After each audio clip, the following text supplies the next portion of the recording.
Te enseñaron que naciste culpable, que antes de dar tu primer paso ya tenías una mancha o ya habías nacido con una mancha. Y si esa historia describe algo real pero con las palabras equivocadas.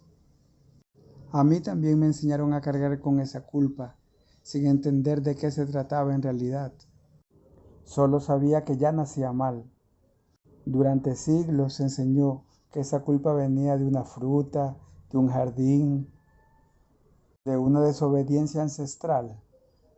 Pero esa historia es una forma antigua y limitada de explicar algo que la humanidad no tenía cómo nombrar todavía o no tenía la facultad como para saber cómo explicarlo. Pero ya ahora sí podemos hacerlo. ¿Cuántas veces sentiste algo oscuro, un pensamiento, un impulso, y creíste o pensaste que algo estaba mal contigo, en lugar de entender qué era en realidad?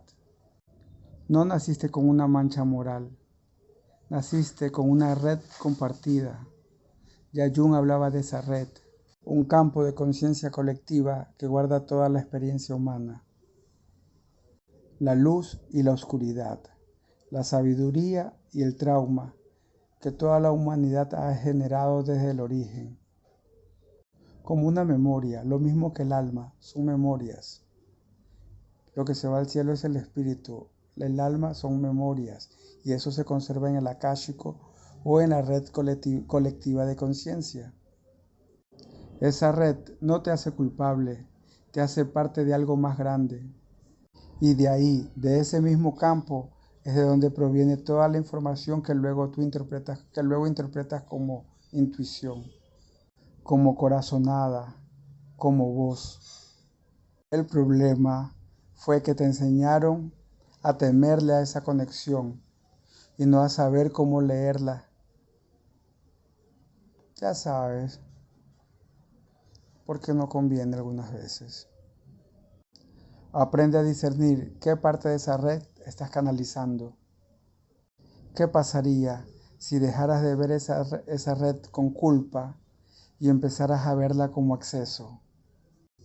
Por eso el discernimiento no es un don, sino que no sabían cómo explicarlo en la época. Por ejemplo, está lo de Salomón, que decían que Salomón tenía conexión con los demonios. Es la parte oscura de uno mismo o lo que está en la red conectada.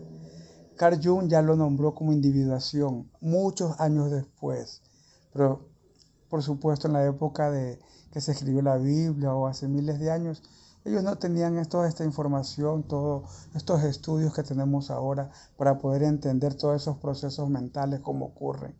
Entonces ellos lo nombraban a como ellos tenían la capacidad de hacerlo. Recuerden que en esa época al trueno le llamaban Dios, a llover, al sol le llamaban Dios.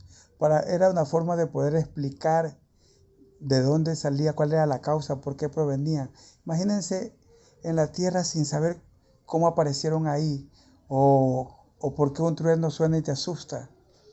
La única forma de poderlo entender es usando una imagen, creándote un Dios que justifique eso.